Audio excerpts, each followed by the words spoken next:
This episode of On the Limb with Nature's Voice Game Calls is brought to you by Stick Tamer Bow Silencers. Are you a traditional archery hunter or shooter? Stick Tamer was specifically designed for the recurve shooter.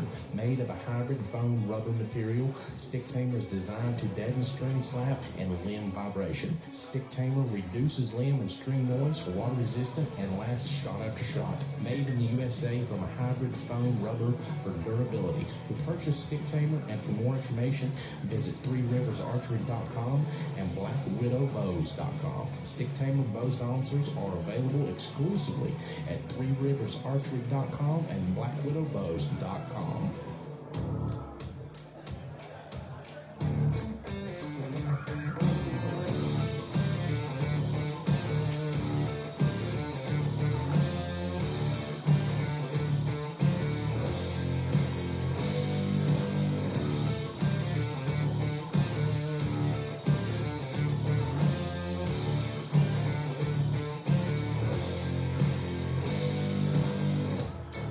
All right, guys, here we are at...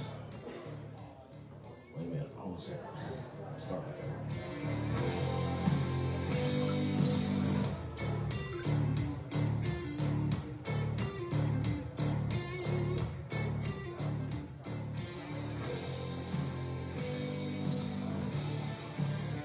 All right, guys, welcome to another live podcast, On the Limb podcast with Nature's Voice Game Calls. Folks, we're here podcasting live from Real Deal Outdoors, located in Salt Rock, West Virginia, right off of Route 10.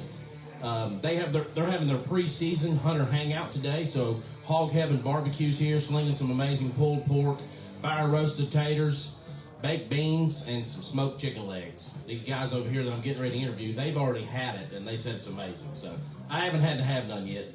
I'm flying solo today. Dan's with his son at the Putnam County, some kind of Putnam County thing going on with his kids. He works out of town a lot, so he's with his son today. But so it's pre-season, so I'm hoping everybody's gearing up for the season, hanging tree stands, tending to food plots, scouting your favorite food plots, and we got some great guests lined up for you. These guys have been making some waves in the IBO world and around West Virginia and the eastern part of the U.S.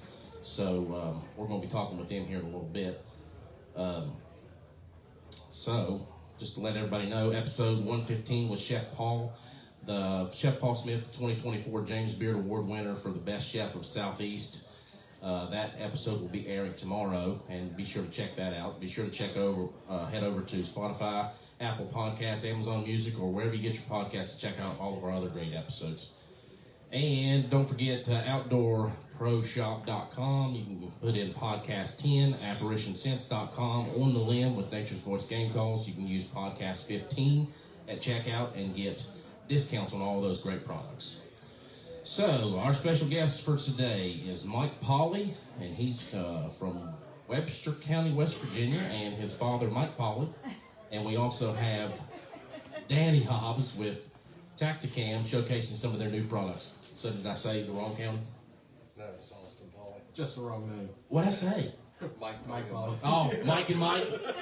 Well, Austin and Mike. So, anyways, Austin, we'll start out with you first. Without further ado, please welcome me, Austin Pauley.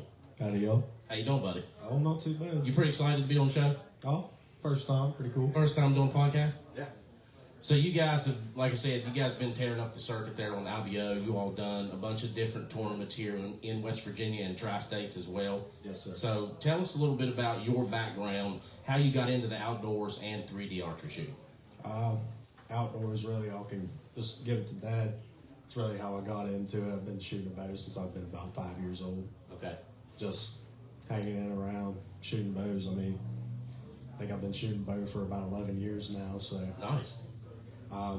Really just started into competition archery here about 3 years ago? Yeah. About 3 years ago, just shooting local shoots, just doing the thing, going to the West Virginia Bow Hunters Association and going to that indoor shoot they have there annually. I shot in the youth division there for a couple years and took home the state championship in that for the 2 years that I was in it.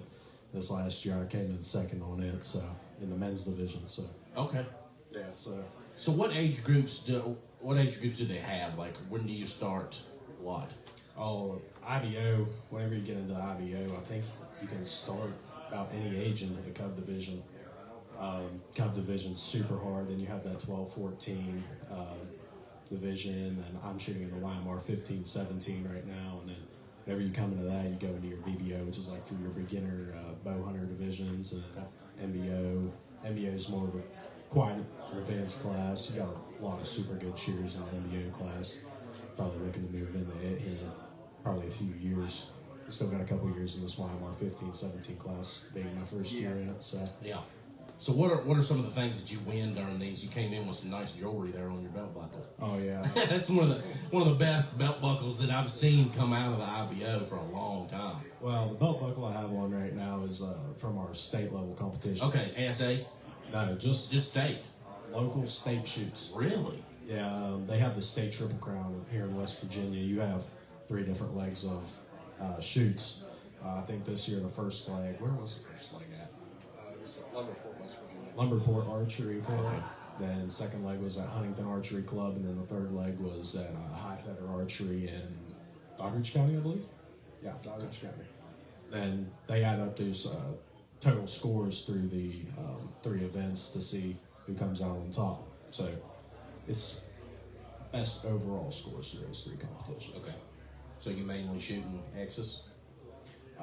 3D targets, and there's, I don't know how many scoring things there is on. There's 11 ring and 10 ring. The 11 ring isn't very big at all. So the 11 ring's about the size of a quarter, isn't it? They can range from size to a dime to a softball. Oh, really? Yeah, it just depends on the target. Okay. Like, you'll have an elk target, and it'll be, that big. Okay. Then you'll have a lynx or a bobcat, and it'll go down there. It'll be really small. Oh, yeah. So they switch it up per target. That's pretty cool. I didn't know that. I thought it actually stayed the same target on each one. It was just in different spots. Nah. Yeah, all types of different targets, different size rings. It's quite a challenge. Oh, yeah, I'd say it is. All right, Dad, you can chime in there anytime you want to. How you doing, sir? Not too bad. So me and you first met, well, I met all of you guys there at the West Virginia Bowhunter Association banquet that we had there in Days Inn. Yes. Back in March. So we were all sitting at the same table, and that was when we was actually awarded the Outdoor Media of the Year award. Yes. Here for West Virginia. So that's how we kind of met, and then I was following you guys on Facebook and ended up seeing how you guys have been doing in these tournaments, and I was like, man, I gotta have them on the podcast because they're like lighting it up on this 3D trail. So so tell us a little bit about your journey. I decided to pick up a recurve there whenever he was shooting in the youth class for the WVBA, and kind of had a little knack for shooting recurve. I hadn't had one in my hands for 20 years. And, everything just kind of came together on it. Won the indoor 3D last year for the WVBA. I had some guys there locally, Rodney Greathouse and Chris Shortall. They all talked me into going to competition, and he was going anyway. So I was like, why not? Let's try the trad world and see how it turns out. And ended up having a really great year put together. So what is trad worlds? Tell us about that. Traditional, just shooting a recurve off the shelf, no sights. Okay. All instinctive? All instinctive shooting, and shot at the state and national levels, and then the world championship as well. Okay, nice. Man, I bet you that's tough. I know shooting instinctively anytime is tough. Oh, yeah. I've kind of always had a knack for it. My first bow, grew up here in southern West Virginia. It didn't have sights, no rest. We bought it at a flea market, and it was just something fun to shoot with, but little did I know I was learning something that would help me out a lot later. Yeah, for sure. So you started out with recurve. It was actually a compound. Oh, it was? Yes, just didn't have any accessories on it. So, okay, I got you. Nice. So tell us a little bit about some of the people that you all shoot for. Have you all picked up partners, or have you guys picked up any sponsors, working on any kind of deals or anything, Austin? The only partner I've hooked up with has been Excel Tru Ball so far. So that's my only sponsor right now. So. Well, that came pretty quick, didn't it? When did that come around? Pipestem or? Oh yeah. I think it was pretty early in the year, and then. Now that Pipestem shoot, that's a nice shoot. Oh yeah, beautiful. I'm usually always up there camping during that time, and we're watching some of the guys start off there at the front. Oh yeah. Those national level competitions, they really do get big. There's probably 500 people shows up to those first legs of the Triple Crown there. I mean, it's really just something to be there to watch. And as far as the World Championship being there, it's like really just sitting there and all like how many people's like actually there. There's so many different people from different countries. Yeah. Argentina, India, wow. Spain. I mean, they're all over the place. Korea. I mean, that's nuts. People coming all over the world just to come shoot well. So. Yeah, I think it's great. So, is it kind of like golf, to where a bunch of people follows y'all around and watches you all shoot? You can. I mean, you have like an entourage that follows you around. Yeah, sometimes. I mean, sometimes you'll just have 3 or 4 shooters in a group, and then sometimes you'll have other people walking around with you on the course, just watching you shoot. Just watching, yeah. That's cool. So tell us some about more of your tournaments that you've done there, Dad. Started out, like I said, the WVBA tournament, and that was my goal for the year, was to win that tournament. And I didn't have a good shoot, but I ended up winning. And after that, it was off to Winter Nationals in Bristol. Then we went to Spring Nationals in Indiana. We went to the first leg of the Triple Crown at Pipestem, second leg at Franklin, Pennsylvania, third leg at Nelsonville, Ohio. And then actually he went to Trad Worlds with me. I bought him a 30-pound recurve. And he came and shot in my world for a day. Oh, yeah. That was a weekend of fun there, and learning about the trad world and winning a nice plaque. I did not. So you brought him and he won? Yes. Oh my goodness. He was in the youth division, and he ended up bringing home the first place plaque for the Hunter Challenge course. He posted the highest score of the weekend. Nice. And then after we left there, we went to the world competition, of course, which was at Katapan State Park in Berkeley County. And I did not make the final cut there. I was in 6th place. They take the top 5. Okay. So that was actually a blessing kind of in disguise, because I actually got to follow around and watch him shoot. He made the cut for the top 5, and I got to watch some amazing shooting. Yeah. Man, that's pretty good. You guys get to travel and do this together. That's awesome. So was it Dad that got you into shooting this, or did you get Dad back into the tournaments? I'd say I got Dad in the shooting field. Okay. I was really kind of pushing there for a few months, because whenever I first started into this, I was just looking to get into a cheaper bow, just get started in everything, and I did. I shot a lot, and I will be the first to admit I really did suck for a good long time. Well, yeah, I mean, everybody does starting out. You got to get in it and, learn it and just know the tips and tricks and different things to do. I had a lot of good people come in to help me, and like he said, Rodney Greathouse, Chris Shortall. I mean, they really did come in and help me as far as equipment-wise, getting my shot process. And, technique. Oh, yeah. And our first tournament that we went to at Winter Nationals there in Bristol, I think the score I shot was 129 points down from par. So it was really interesting. I missed probably 5 or 6 targets. It was bad. And I had a coach come in and coach me, Jeremy Jarrett. Yep. I know Jeremy. Jeremy's been on the show. Yep. He came in and helped me with my shot process and really made a big difference in my shooting. And then, Spring Nationals came around, and I put up 70 or 80 points higher than what I had shot at Winter Nationals. And that's whenever I really started to get things together. Pipestem shot par, mid-par, shot okay there, and Franklin came around, Pennsylvania. I ended up shooting 16 up with 22-11s. I really lit that one up. And yeah, that was a good one. Took home first place on that one.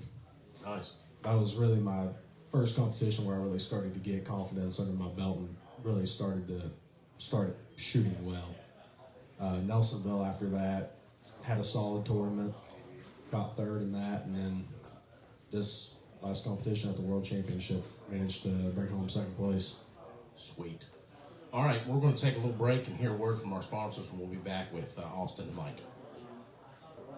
Do you want durable 100% carbon fiber arrows? Warhead Arrow Company. Warhead Arrow Company is 100% carbon fiber constructed hunting arrows with bone-shattering penetration. Durable, tough, yet reliable when it comes to the moment of truth. Their target arrow is precision, an arrow that target archers can depend on to reach the top of their game. Warhead Arrow Company. Check them out today at warheadarrowco.com. That's Warhead Arrow Company. warheadarrowco.com. All right, guys. We had some customers coming in here getting some product. We don't want to interrupt that. Jamie, I think we just sold you a case up here on the wall. Somebody out there did. All right, guys, we're back on the Limb Podcast with Nature's Voice Game Calls. We got Austin and Mike. Did I get it right that time? Yes. I got you muted. I'm not used to doing all this myself somewhere else. I can do this in the studio, and it's a little different, but doing it all by myself out somewhere, it's a little different, too. So, anyways, so you were talking about Jeremy there. Jeremy is one of our first guests on the podcast. Really? And he is now the archery coach at the university. Montevallo University. Yeah, so is he trying to recruit you? What Are you in high school or are you almost out? I'm in high school. You're in high school? Going in my junior year. Oh, okay, so you still got 2 more years. Yeah. So he was probably trying to recruit you there a little bit. I don't know about that. We're kind of hoping that he does lean toward Austin. Yeah. Yeah. That would be cool. So I think that's I can't remember what part of Alabama that's in. You know? I think it's like northern central, I think. Okay. Somewhere there. I think, when he'd be out of school on the weekends, maybe have a good place to deer hunt or duck hunt or something Yeah. like that, whenever he's not in class. Uh-huh. Well, Jeremy tells me that it's like they actually have their own little lodge down there that they have that's set up for the shooters, and they just go there and they shoot and they hang out and all kinds of stuff. I mean, they take them and do all kinds of outdoor excursions with them. So it's a little different than your normal, college. But with a program like that, I don't know of very many colleges that have programs like that other than WVU. They have the professional archery things, but He has another coach looking at him at Southern Illinois University, and talked to him, and it's like, okay, there's some local farms there that, when you're not in class, you can maybe go out there and get a tree stand or something. yeah, I would produce some big bucks. Yeah, I was going to say, being a West Virginia boy, and our deer are limited in size. Yeah. You could go somewhere like that and just, maybe leave class and go deer hunting 160, for a while. 170, 180 class bucks. Yeah. Yeah, that would be nice. Yeah. So, through this journey, what have you learned, and what's been your best experience? Oh Lord, there's honestly been so many. Tons. The sportsmanship that comes with archery, I mean, you really want to see everybody do well. Like, that's honestly one of the biggest things, is wanting to see people succeed. Yeah. And you'll see a lot of people grow throughout the sport just over time, and honestly really start putting out some really good scores and coming from almost to the bottom straight to the top. Mm-hmm. Lord, as far as experiences, this last shoot at the World Championship, being in that last shooting group there, making the top 5, there was actually 6 in the top 5 because there was a tie, but I was in the back 3 group, and then there was a group in front of us with 3 as well. My first target was a cougar. I was stretched out far. It was probably 40, 41 yards. I put 40, 41 yards on it and shot a low 8. I dropped a couple points there on that target, and the boy that I was tied with took the lead on me. And it was definitely something, because, I mean, this is the first time I've ever been in a situation like that, and it was pretty nerve-wracking. Yeah. Yeah, I'd say. Second target came around. He smoked the 11, and I shot a high 10 on it. And I mean, he's just gradually just gaining points on me. And next target comes around, it's a boar, probably 37, 38 yards. I think I was up second on it. The boy that was in front of me came up and almost shot a 5 on it. He shot an 8 line on it high, and I shot an 11 on it and got my points back. And then just slowly, we were shooting back and forth. I'd shoot an 11, he'd shoot a 10. He'd shoot an 11, I'd shoot a 10. I mean, it's just back and forth there forever. Nice. And we were at target 9. It was a Wolverine, super small target. Shot a low 10 on it. We both shot 10s on it. And whenever we're pulling our arrows, we hear some arrows smack off a rock. And like in my class, it's like almost unheard of for people to miss a target. But there was a boy in the group in front of me completely missed the target. Oh my goodness. And we're like just sitting there in awe, like, because it was, I think, second place. The boy that was in second place just completely whiffed. And it was crazy. And then we're starting to walk down to the target that they're at, and the boy behind him missed it too. You're kidding. Yeah. Both of them missed the target. Second and third place both missed the target. And I mean, they missed, they're out of it. Wow. And so if you miss, you're automatically disqualified, or well, how is tight it just the points were between the 6 of us, and especially those top 3 boys right there, how tight everything was. If you drop 10 points, which is what a target is, oh, okay, I got 10 points, you're done. You're done. Yeah. You dropped out of it because, which I mean, you can be 20 points ahead of somebody and miss a target, and you're still 10 points in the lead. But with how close everything was, it was just, you couldn't recover those points back, especially on the last target.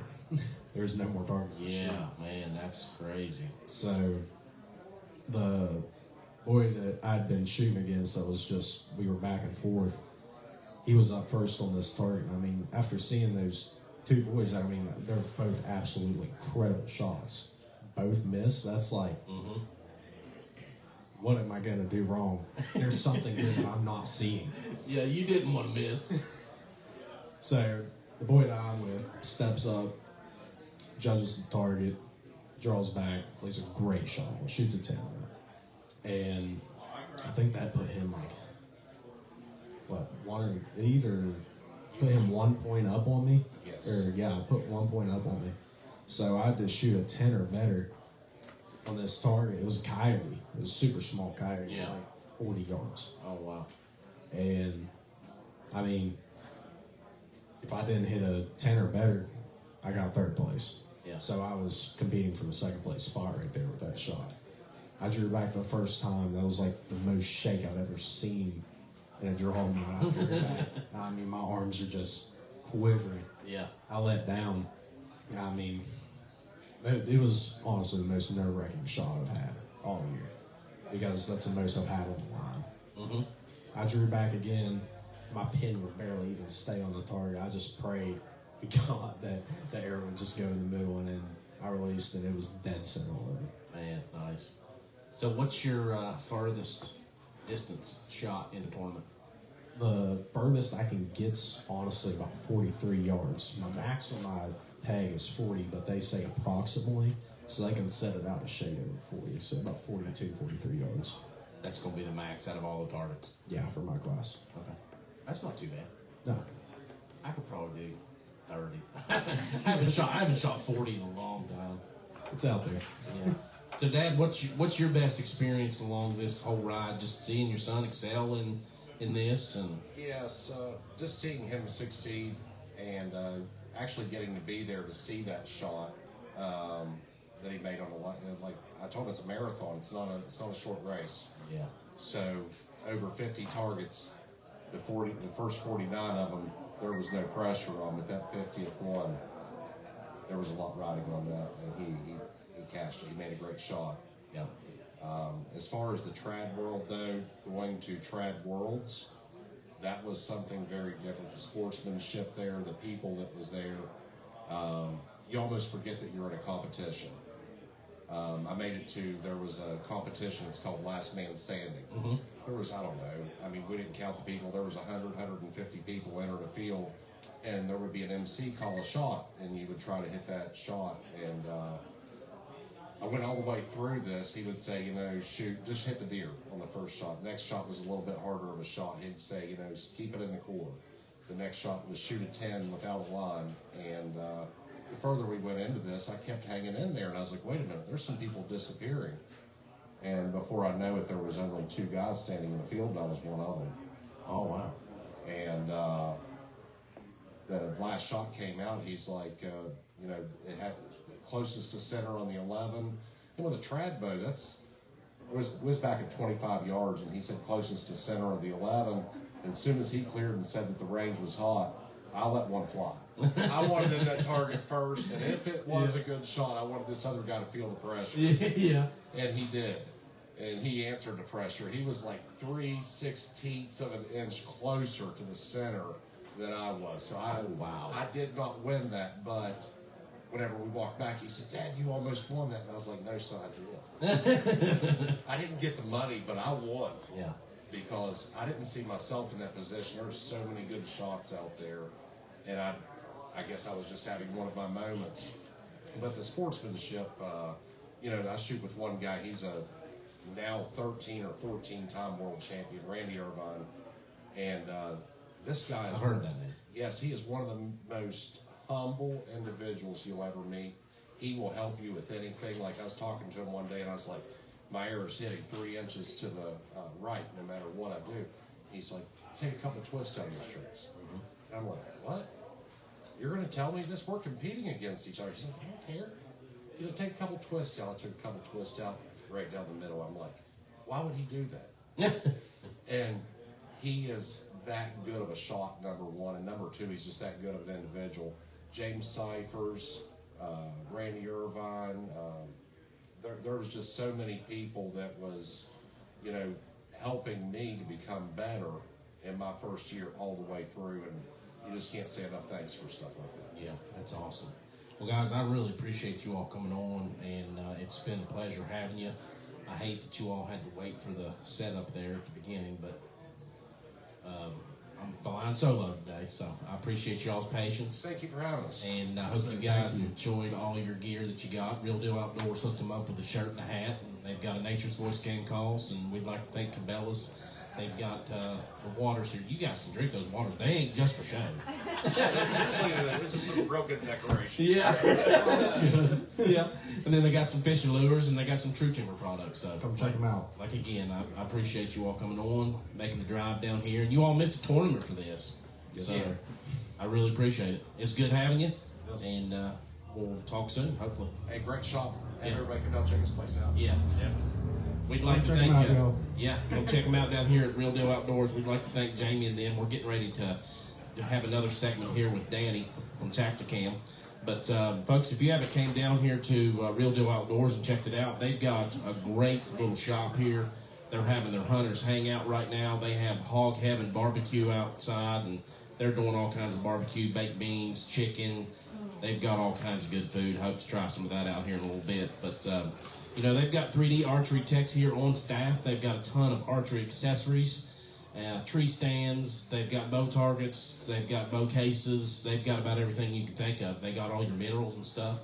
So come down and check them out. And after a word from our sponsors, we'll be back with another segment here, live podcast at Real Deal Outdoors in Salt Rock, West Virginia.